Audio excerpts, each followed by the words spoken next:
Terima kasih Anda masih bersama kami dalam berita Sulawesi Tengah. Bagi Anda yang baru bergabung, kembali kami sajikan 3 berita utama hari ini.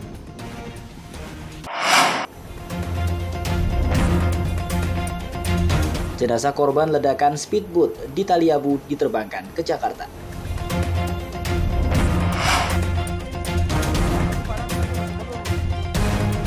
Kebakaran menimpa lapangan golf Kota Palu. Kejati, Sulawesi Tengah menyita uang miliaran rupiah hasil korupsi dana alat laboratorium Universitas Tadulako.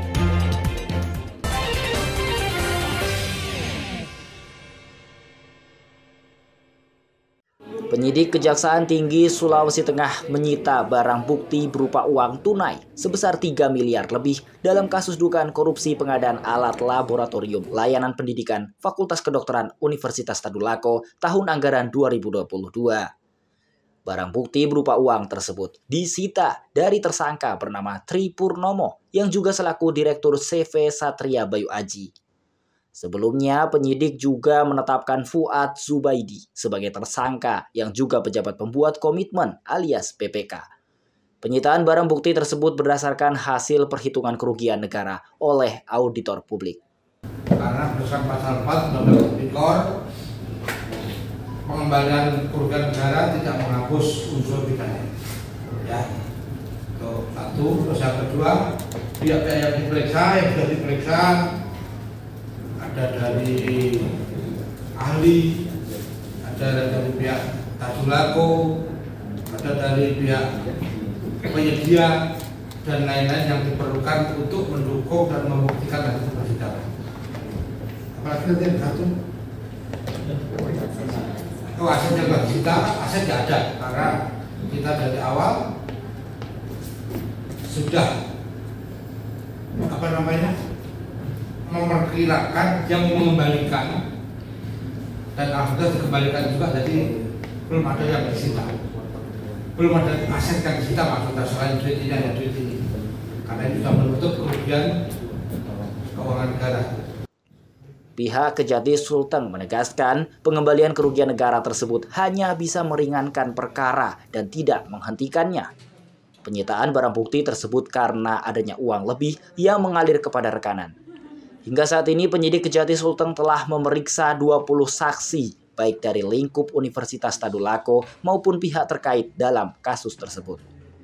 Kasus tersebut ditargetkan telah dilimpahkan ke pengadilan bulan November. Ikram Boyoge melaporkan dari Palu. Operasi Kepolisian Kewilayahan dengan Sandi Zebra Tinombala 2024 resmi digelar di Markas Polda Sulawesi Tengah Senin pagi. Operasi akan berlangsung selama 14 hari, mulai 14 Oktober hingga 27 Oktober 2024. Sebanyak 874 personel keamanan yang akan dilibatkan dalam operasi tersebut. Sasaran penindakan operasi Zebra kali ini adalah pengendara yang masih di bawah umur, berboncengan lebih dari 1 orang, serta menggunakan ponsel saat berkendaraan.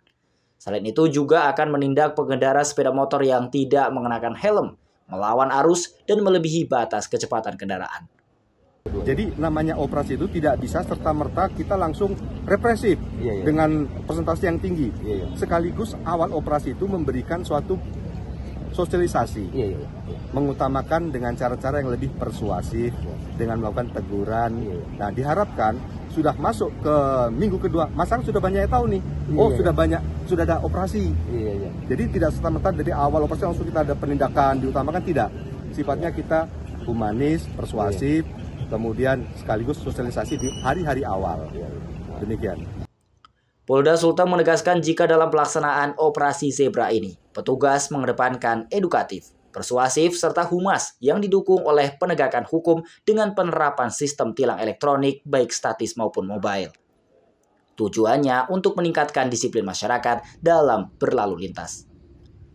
Lokasi yang menjadi fokus penjagaan dan pengawasan antara lain titik rawan macet, kecelakaan lalu lintas, dan pelanggaran lalu lintas. Langkah itu dilakukan karena tindak pelanggaran lalu lintas di Sulawesi Tengah masih cukup tinggi. Syahrul Cahaya melaporkan dari Palu.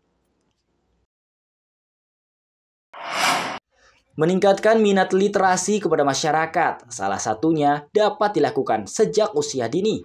Seperti yang dilakukan komunitas pegiat literasi Taman Baca Pelita di Kota Palu. Pada Sabtu pagi, mereka mengumpulkan puluhan anak-anak sekolah dasar di Kota Palu untuk latihan mendongeng. Latihan dongeng kali ini dilaksanakan di Perpustakaan Daerah Kota Palu. Selain menghibur anak-anak di akhir pekan, kegiatan ini bertujuan mengasah kemampuan anak-anak untuk bercerita, mengembangkan imajinasi dengan metode dongeng. Pelatihan mendongeng kali ini menghadirkan pendongeng terkenal asal Kota Palu, Muhammad Indrit E. Dalesa. Ia merupakan pendongeng yang dikenal sebagai penutur boneka. Melalui pelatihan ini, anak-anak diajarkan mimik wajah, intonasi suara, serta pembawaan cerita dari berbagai macam karakter. Ya, kegiatan yang dilaksanakan oleh Taman Baca Pelita hari ini adalah beberapa rangkaian kegiatan, diantaranya itu pelatihan mendongeng oleh anak-anak SD. Antusiasme anak-anak mengikuti pelatihan ternyata cukup tinggi. Mereka aktif melontarkan pertanyaan, serta memperagakan beberapa adegan dalam mendongeng. Sejumlah orang tua yang mendampingi anak-anaknya turut mengapresiasi pelatihan tersebut. Bagus, kegiatannya bagus, melatih anak-anak supaya bisa bercerita, mungkin mereka ada bakat, bisa dikembangkan. Toh tidak, kemarin kan saya dikasih tahu dari pihak sekolah, saya dikabari katanya anak saya ditunjuk untuk ikut ini pelatihan, dan saya tanya dulu ke gurunya, ini ke fungsi apa, manfaatnya apa. Jadi bilang untuk pelatihan Bu, supaya anaknya oh iya ya, bisa bercerita, bisa juga nanti orang yang ikut pelatihan bisa memberitahu lagi temannya di sekolah ya. Jadi oh iya, kegiatannya bagus. Jadi saya sebagai orang tua, saya mendukung, dan saya juga ikut ingin melihat dan kegiatan ini. Pelatihan mendongeng kali ini merupakan salah satu rangkaian program kegiatan Taman Baca Pelita.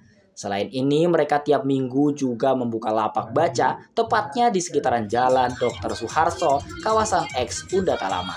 Syahrul Cahya melaporkan dari Palu. Informasi tadi sekaligus mengakhiri seluruh rangkaian berita Sulawesi Tengah hari ini. Atas nama rekan kerja yang bertugas, saya Fatur Rahman mengucapkan terima kasih atas kebersamaan Anda. Sampai jumpa dan selamat beraktivitas. Songgom puasi, tabe.